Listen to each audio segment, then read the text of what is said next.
The CBS Radio Mystery Theater presents...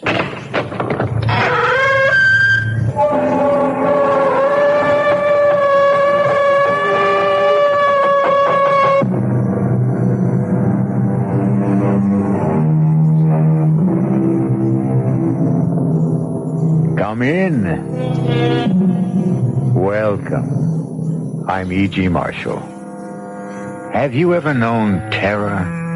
Have you ever come up against something that so threatened you, so horrified you, that it stopped your heart for a moment? If you never have, count yourself lucky. But don't count on your luck too much. After all, who's to say that terror may never touch you, huh? Consider Helen and Jim Crane. They never thought it would ever touch them. Blood. Jim, there's blood all over. And the axe. Did you see the axe? Come on, let's get out of here. Blizzard, we can't stay here either. There must have been a terrible fight in that kitchen, and I'm not waiting for the winner to come back. You don't suppose... What? The murderer? The murderer the police are looking for. The man who slaughtered the Grant family. He said he was holed up somewhere on the mountain. This cabin, maybe? You don't think... All I think is that we'd better get out of here.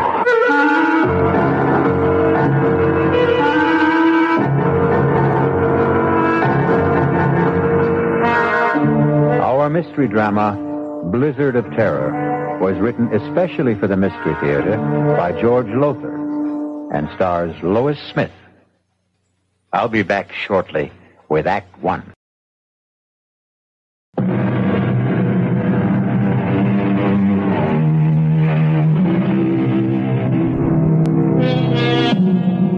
Dare you join me now in a blizzard of terror? Not so fast, not so quick to answer yes.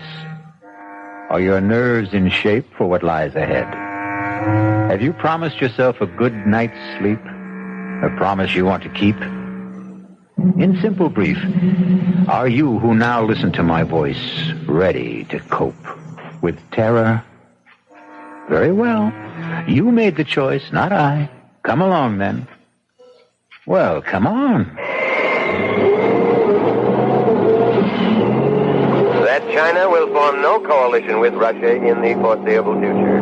That's the world news. Now I have a special bulletin from the big Indian Sheriff's Office. Jim, turn the radio Sheriff off. Ed Ralston warns all motorists to stay off the roads on Thunder Mountain. Not only because of the blizzard, but also because the man sought for the brutal murder of the Grant family is believed to be hiding out somewhere on the Jim, mountain. please, shut Slaughtered, it off. all of them, with a kitchen carving knife. The Grant family... Thank you, Mr. Crane. You're welcome, Mrs. Crane. We don't need to be told again and again that we're in a blizzard on Thunder Mountain. We know we are, thanks to you. I'm sorry. It's okay, skip it. Maybe it is my fault. Oh, Jim! Oh, that was a close one. Oh. You know, I can't see the road. All I can see is snow. What's that? What's what?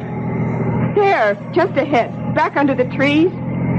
A cabin? So? We better stop. Oh, no way. Jim. We're just managing to make it up this grade now. If we stop, we'll never get started If again. we keep going, we're sure to get stuck. Those snowdrifts out there are getting worse. Yeah, I know, We'd but be safer in that cabin. we could freeze to death. Jim, please. For once, listen to reason. Okay, you win. You always do.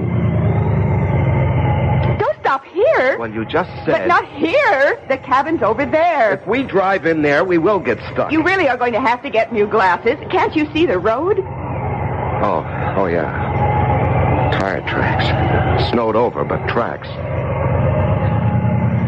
Those tire tracks, they mean somebody's there. Yes. Look. Smoke's coming out of the chimney. Now, are you glad we turned in? I'm swooning with delight. You're angry because I was right. When are you wrong? When are you ever wrong? Oh, you are something. You are. You are really Why do we quarrel like this, fly at each other every time? Well, maybe if you weren't so darned independent. Forget it. Okay, come on. Oh, it's so pretty. Nice. It's so cool. Yeah. All right, let's get inside. Fast. Hello? Hello? Anybody home? Hello? Just open the door and go in. Well, I don't like to just barge in. Jim, under the circumstances, if you won't, I will.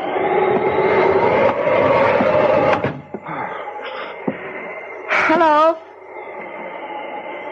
Anyone here? Hello? There must be somebody here. There's a fire smoldering in the fireplace. Yeah, look, there's a pipe in this ashtray. The tray is full of pipe ashes. Oh, here's a coffee cup, half full. There's a book open on the table. Huh. Jung's Psychology of the Unconscious. Whoever owns this place must be a brain. Hello? Anyone here? Hello? Helen, don't do that. You've got no right to go nosing around. Bedroom. Nobody in it. Must be the kitchen. Behind that door. Helen! Yes. Let's just sit down and just wait for whoever owns this place to come back, huh? I just want... You've got no right, Helen. Now, the owner of this place must be the kind of person who wouldn't like people nosing around. Oh, now, I'm telling you. Just look at it. This isn't just a cabin. It's a kind of lodge. Here, that wall lined with books. There, a hi-fi. Stacks of records, all classical. And those paintings on the walls. Helen, please. I want a cup of coffee, and if this door leads to the kitchen... She just won't listen. Just won't ever listen. Well, what are you standing there for? Now that you've opened the door, go on in. Oh. Good Lord. What is it? Oh. Jim. Oh, Jim. Helen, what is it? The kitchen. Oh, the kitchen. Here, Helen, here. You better sit down. You look like you're going to faint. Now, you just sit there. I'll have a look.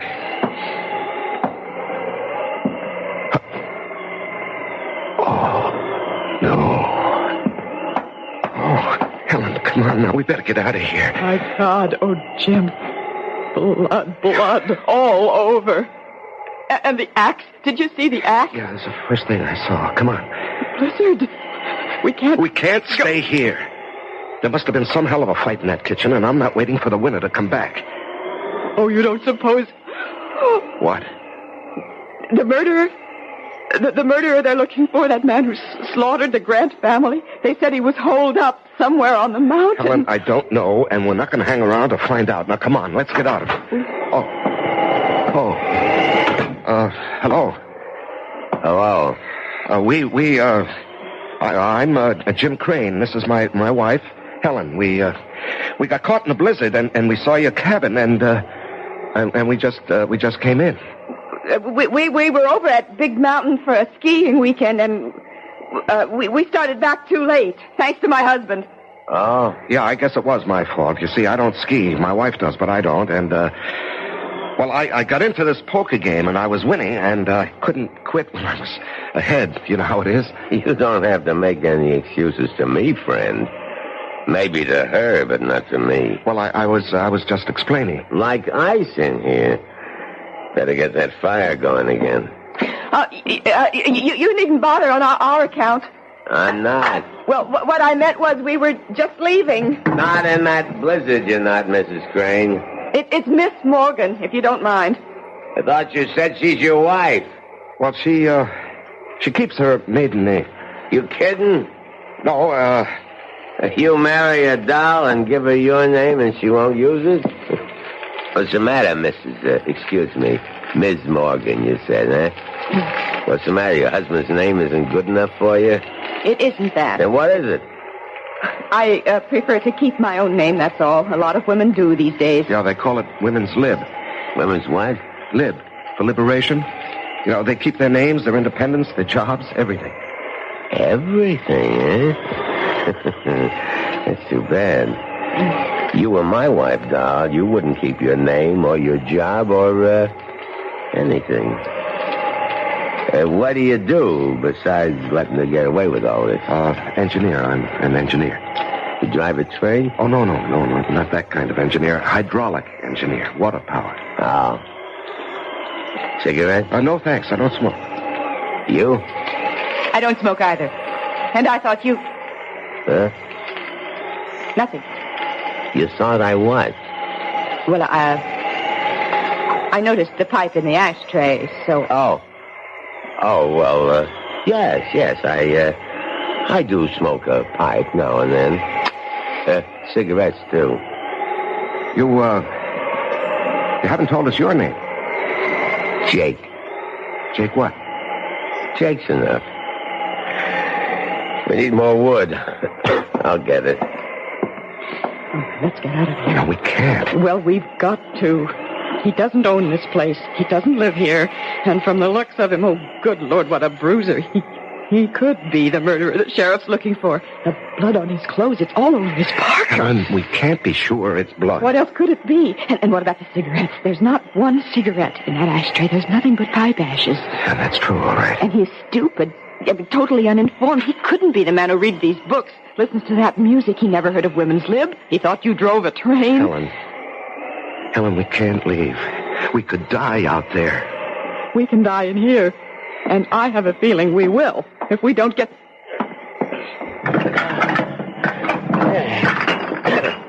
That'll hold us for a while. And enough wood in the shed to keep us warm through the night. Though with a little lady like this to keep you warm, you wouldn't have to worry too much, would you? Well, don't look so upset, Jimmy boy, would you? I wouldn't. But then I'd see to that. Not a bad idea, come to think of it. How about a drink, sweetie? Or don't you do that either? I could use a drink, yes. You, Jim? Thanks, yes. What do you do, Jake? Right now, nothing. Well, I mean when you do something. Let's see, we got scotch, bourbon, vodka. What'll it be? Helen? Scotch. Huh? I said scotch. No, please? Excuse me, please. Jimmy boy? The same. Please. One thing you gotta say for men. They got better manners than women. Well, come on. Pull up to the fire here. Let's all get, cozy. That okay with you, Helen? It'll certainly be warmer by the fire. That isn't what I said. I know what you said. What'd I say? Here you are. Thank you. Showing better manners. Good. Thanks. That's better. Easy chair, warm fire, drink. That's much better. Nice place you've got here. It's all right. You must do a lot of reading, all those books. I read some, yes. Mm-hmm. I see you like classical music, too. Who are your favorites? Composers, I mean. Beethoven, maybe? Yes, I like Beethoven. Oh, me too. I'm especially fond of his 10th Symphony. Oh, yes, I go for that, too. Well, I don't know about you two, but I'm getting hungry. Could use some supper. How about it? Yeah, I could eat. You, sweetie? Oh, I suppose. Yes. Good. But first, we'll have to clean up the kitchen. It's a real bloody mess out there, and I mean bloody. What do you mean bloody? Just said there's blood all over. All over me, too. See? Oh, yes. How, what happened? I didn't want to kill him. I had to.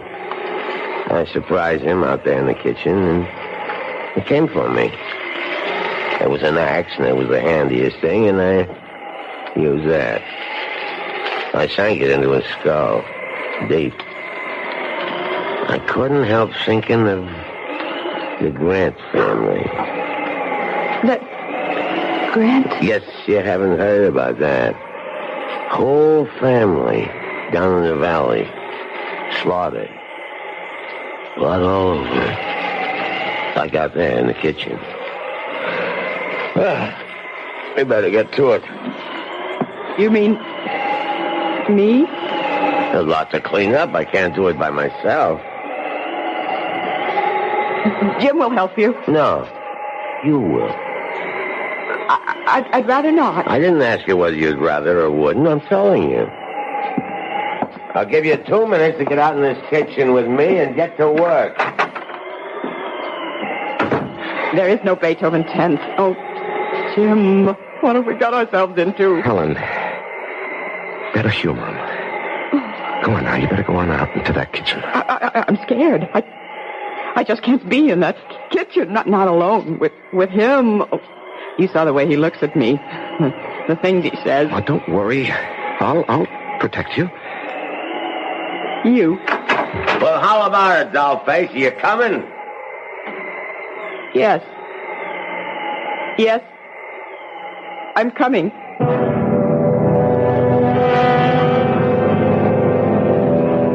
Helen and Jim feel the first stirrings of terror. But worse, much worse, lies ahead for them.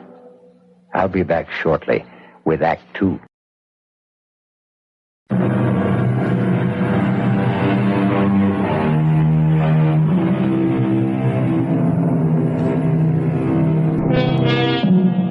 Suppose now that you, not Jim and Helen Crane, but you had sought shelter from the blizzard in that forsaken mountain cabin.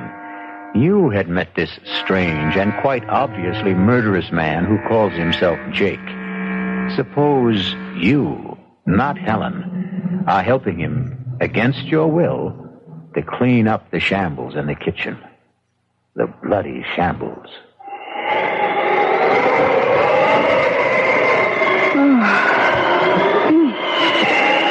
Well, that's it, I guess. The axe needs to be washed. There's blood all over it. Well, go on, wash it. I can't touch it. And not as liberated, wasn't that the word, as you thought? I don't see what that's got to do with it. I kind of got the impression you felt you could do anything a man could do. All right, I'll wash the axe. You start making supper. Well, what are you standing there for? Get busy. I don't know where anything is. Lots of canned stuff in that closet, and there's a can over on the wall. Think you know how to use it? I'll try. Spunky, aren't you? Spunky. You know there was a killing in this kitchen this afternoon, and I was the one who used this axe. You know that, but you got the nerve to stand up to me. Maybe too much nerve. There's beans and spaghetti, stew, and that's about it. What do you want? You decide. I figure you're good at deciding things. That's what's wrong between you and your hubby. How do you know there's something wrong? No sweat. 5 minutes with the two of you, and anybody could see you're too pushy.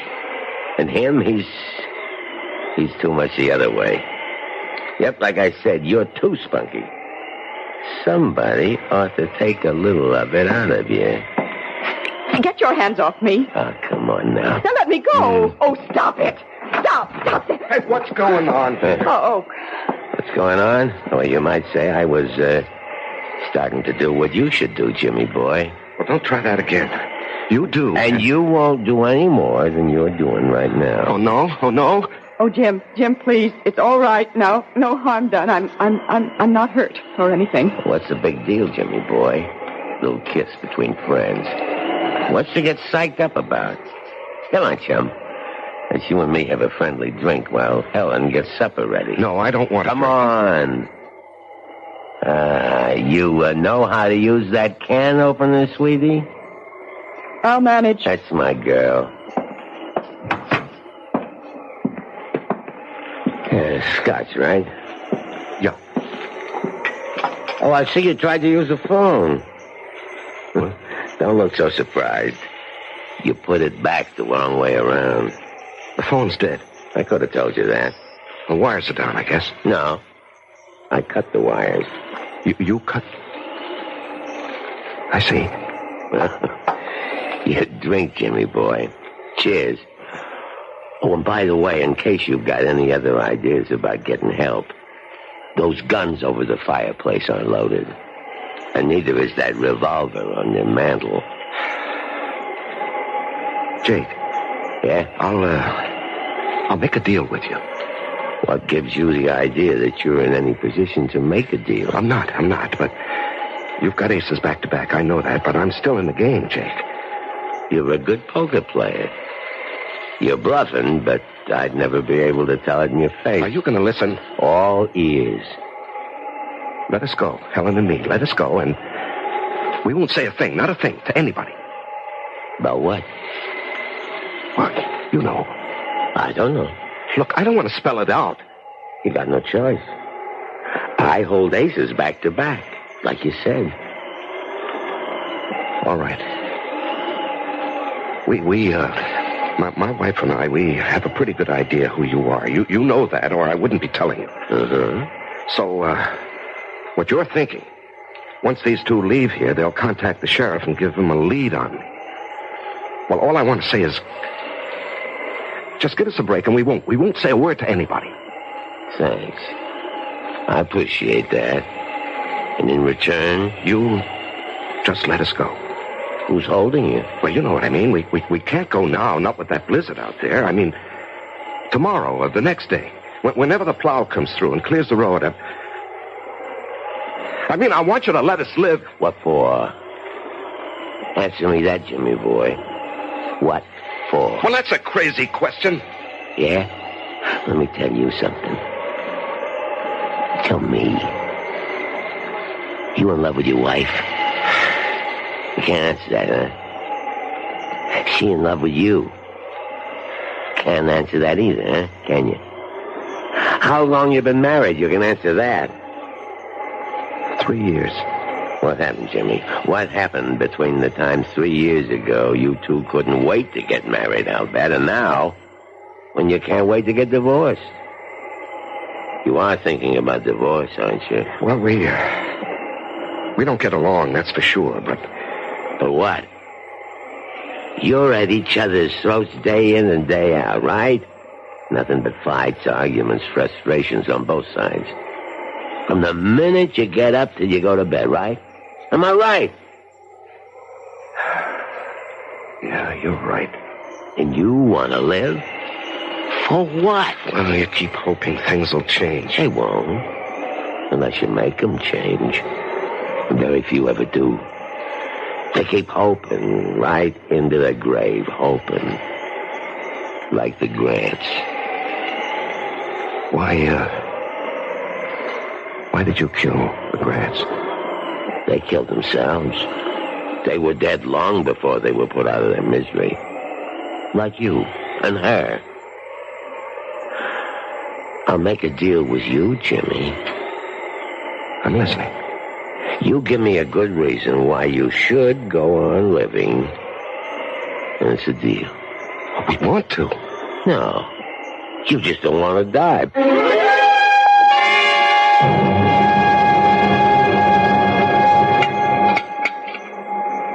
Now, it wasn't a bad meal, sweetie. You're real talented with a can opener.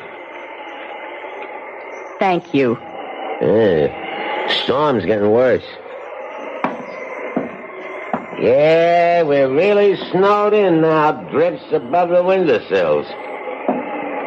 Better build this fire up, and then I guess we'll hit the sack. Where do you want to sleep, sweetie? Come on now. You shouldn't have any trouble making up your mind. Oh, I haven't. I'll sleep with my husband, as usual. As usual? What kind of a crack is that? Now, cool it, Jimmy boy. Well, I won't have my wife insulted. I don't care how big you are, Jake, or how tough or cold-blooded. I won't have you insulted. Jim, now stop it. This is no time for gallantry. You're no match for him. He'd kill you. Besides, you took me the wrong way. All I meant was...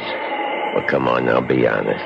How long has it been since you two did sleep together as husband and wife? That's no business of yours. Long time, huh?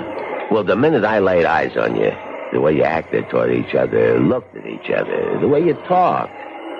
Anybody could see you hated each other. We don't hate each other. You love each other? You see, that's what I mean. You two.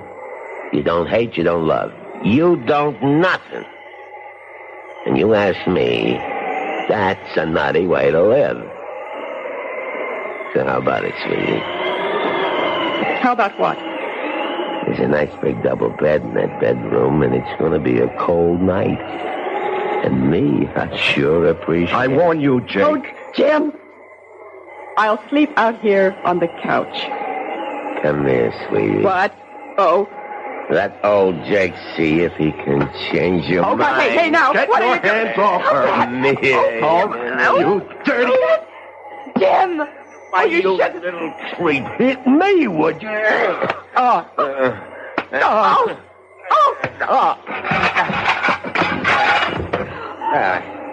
I guess I'll hold you for a while, Jimmy boy. Now you, dog. Oh, no. Come here. You can kill me if you want to. You could torture me for hours, but I would never...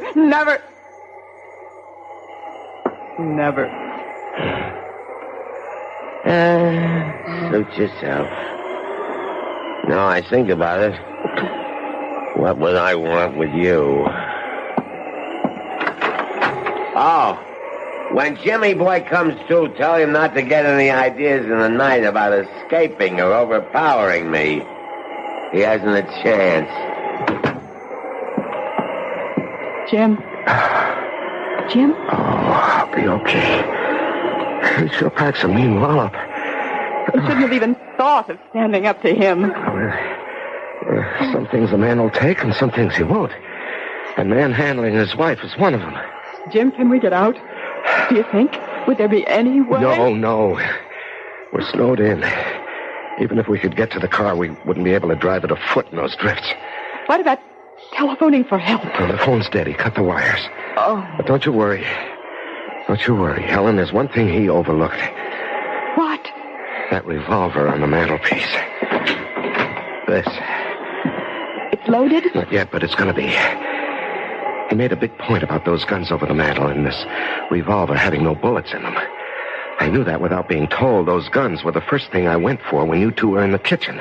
But if they're unloaded... Well, I nosed around. I couldn't find any ammunition for the guns on the wall, but I found these in that drawer. Do they fit? Looks as if they ought to. We'll soon find out. They do. They fit. Yeah, thank heavens. What do we do now? We'll wait till morning. But we're safe now, Helen. Safe. Thanks to you, darling. You know, you haven't called me Dad in I don't know when. Jim, there's something I forgot to mention. I kind of figure you must have found the bullets for that revolver in the desk drawer. You did, didn't you? What of it? Don't bother loading that gun. It doesn't work. The trigger's broken. Night.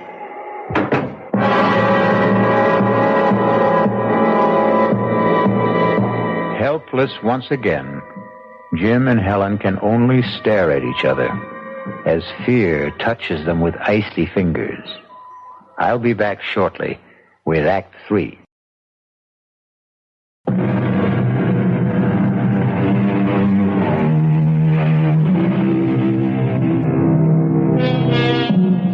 Terror's icy fingers grip Helen and Jim Crane as they face all but certain death at the hands of Jake. Curious, though, isn't it? Even strange that their fear, shared in common, brings them closer to each other than ever before in the 3 years of their marriage. Strange. Curious. Jim? Oh, I didn't know you were awake. I've hardly slept. I'm sorry. I've done the best I could with this fire through the night to keep the room warm. I know. I watched you get up out of that chair again and again. Thank you, Jim. What? You did it mostly for me. For my comfort. Thank you. Oh, nonsense. I need a little warmth, too, you know. You don't get much, do you? From me. Could be I don't rate much. I think you do. Then why do you withhold it? I only just found out. Found out? It wasn't the cold that kept me awake through the night. It was thinking about Jake and us. Yeah, well, we'll manage a way out of this. I don't know how, but we will. I wasn't thinking about that. I was thinking about something he said last night. He said, we don't hate each other, we don't love, we don't nothing. And then he said, you ask me, that's a nutty way to live. Well, it is, isn't it? If what he said was true about us, but it isn't. It is. Not for me. I did a lot of thinking, too. I love you, Helen. I always have. It's just that... Yes? I don't know. It seems I can't reach you anymore. Something happened to us along the way, and I can't figure out what it is. I think I can. Tell me. I don't know. I think maybe it's just the times we live in. I mean, oh, well, take women's lib. I don't see anything wrong with women's lib. The fact is, I'm all for it if it doesn't go too far.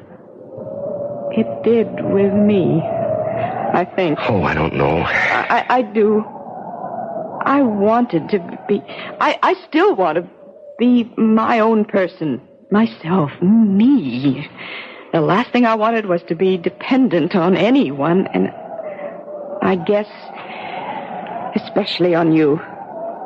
But last night, oh, Jim, I was scared. And when you fought for me, when you, well, you just went for him like a raging animal, Jim, and you did it for me. I know you wouldn't have done it for yourself, or maybe for anyone, but you did it for me. Oh, Jim, I needed you. I really did need you. Well, maybe the truth is... The simple truth is that we need each other. I don't mean just you and me, but everybody. I mean, we're all in the same boat, aren't we? Same world. We are dependent on each other, so...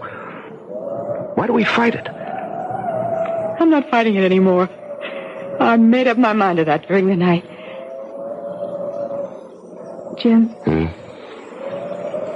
I love you.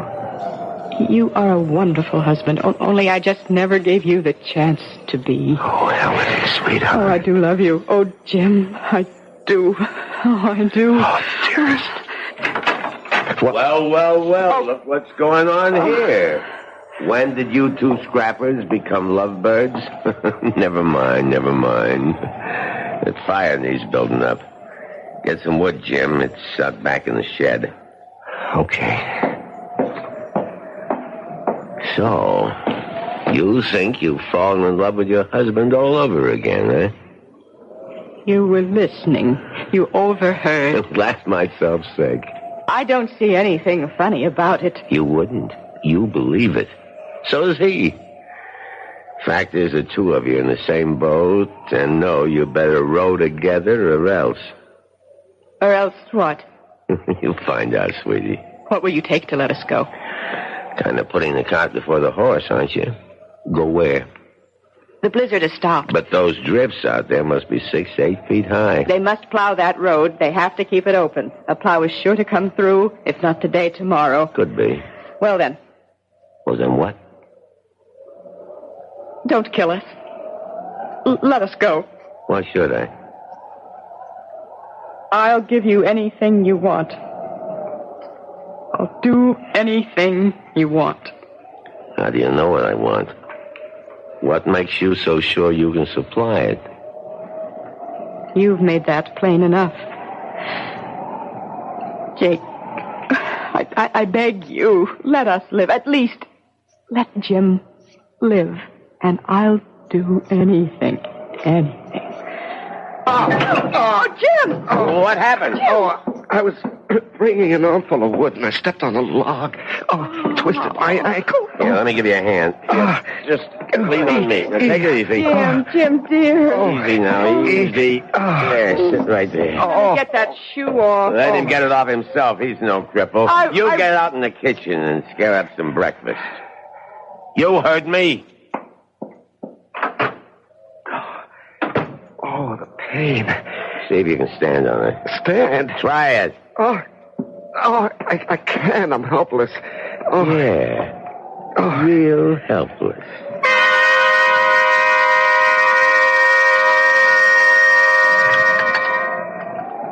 Hey, you make a good cup of coffee, Doe. Thank you. I'll get another cold compress for your ankle, Jim. He's all right. I said he's okay. Let him worry about his ankle. You and me have some unfinished business. What is this? Helen, what is this? It's the only way. What only way? What are you talking about? Jim, I made a deal with him. A deal? I said I'd do anything if he'd let us go. Are you out of your mind? He's going to kill us. Now, you know that. You're crazy. He'll get what he wants, and then he'll kill us. No. Yes. No, because I'm going to kill him with this kitchen knife. All I want is to get close enough to him. No, you can't do that. It isn't in you to do that. It's got to be. There isn't any other way. What's keeping you? I'm coming. And leave the knife, doll. These petitions are awful thin. You ought to know that by now. Put the knife down, I said. Stay where you are, Helen. She made a deal, and she's gone through with it. Over my dead body. No, you fool. Over your live body. Over my life? He said he'd spare you. Spare me? He said us. She lied. She made the bargain to save you. Helen, you would... I love you. I love you, Jim. I told you that. I love you. And I love you, Helen, a lot too much to let you go through with anything like this. What you figure you can do about it, huh? You can't even stand, not on that bad ankle you can't. Oh, yes, I can. Jimmy, boy, not you. Now, down. No. I can't. I can't go through with it. Oh, yes, you can. Leave her alone. Leave her alone. Oh, please, I can't. Stop it, you hear me? Stop it. Oh, Jim. You... How did you... I don't know, Helen. I somehow grabbed the poker and made it across the floor and hit him with it. I don't know how I did it. Oh, I've got to sit down and get off this. Oh, here. Oh, lean on me. All right, now. Easy. Yeah, thanks. Better have a look at him, Helen. See if he's breathing. I may have killed him. He's breathing. His head's bleeding where you hit him. All right, get something to tie him up with. See if there's some rope around. And snap it up. He's coming, too. Oh, yes. It's the phone. He said he cut the wires. He couldn't have. It was a bluff. Hello? Sheriff?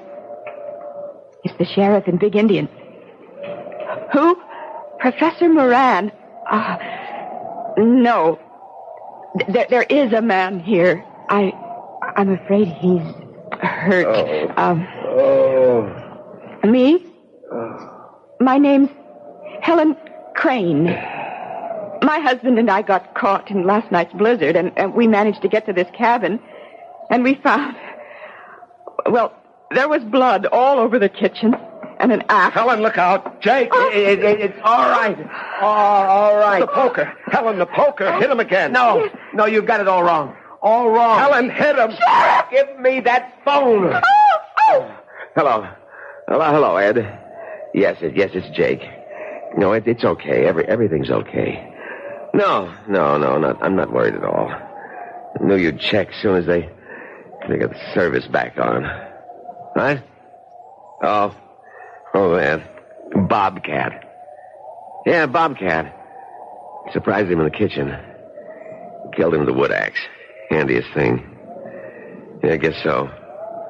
Prowling for food, sure. Oh, well, a nice young couple. No, I'm very much alive. I'll explain when I see you. The plow. When? Good. No, we're okay. Plenty of wood, plenty of food.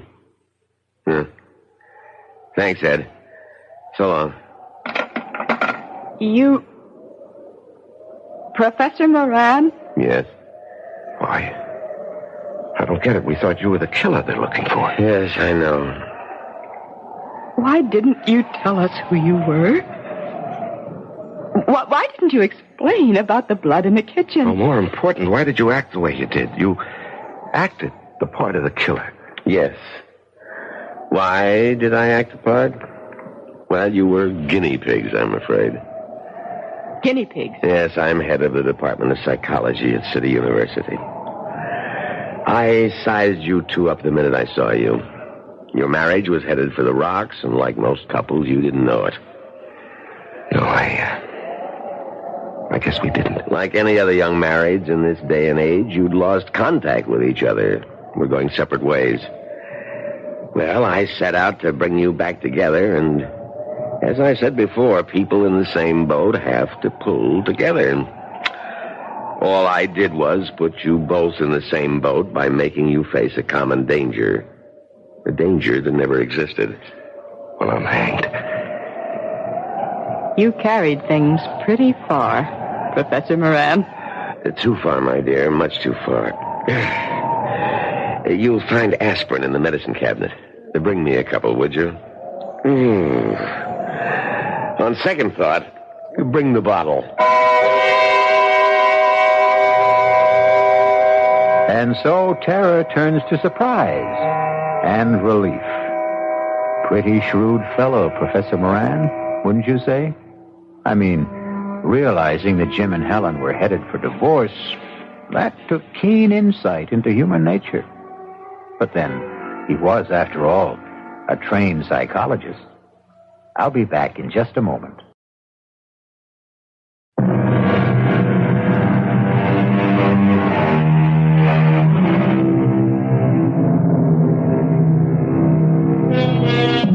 Marriage is two people in the same boat. A cliche, of course. But the very core of every cliche is truth. All is not gold that glitters. A stitch in time saves nine, and so on. I couldn't help thinking that all humanity is in the same boat. And what an infinitely better and happier world it would be if we all learned to pull together. Our cast included Lois Smith, Larry Haines, and Leon Janney. The entire production was under the direction of Himan Brown. And now, a preview of our next tale. I don't want your wife on board. This voyage has begun. The course is set, and it will not be changed. May I remind you, Captain, that this is my ship. Now, this is my ship, Mr. Ames. My ship. From port to port. Your ship in the harbor, mine on the sea. My ship. Here I give the orders. Here I expect to be obeyed. In the name of all that's reasonable, man, in view of our business, can't you see this is no place for a woman? There's only one place for Annabella. My wife remains at my side. But on a slave ship. By my side, do you hear? By my side. Now, we'll hear no more of this. For by the living God, owner or not, I'll clap you in irons. This is E.G. Marshall inviting you to return to our Mystery Theater for another adventure in the macabre. Until next time, pleasant dreams.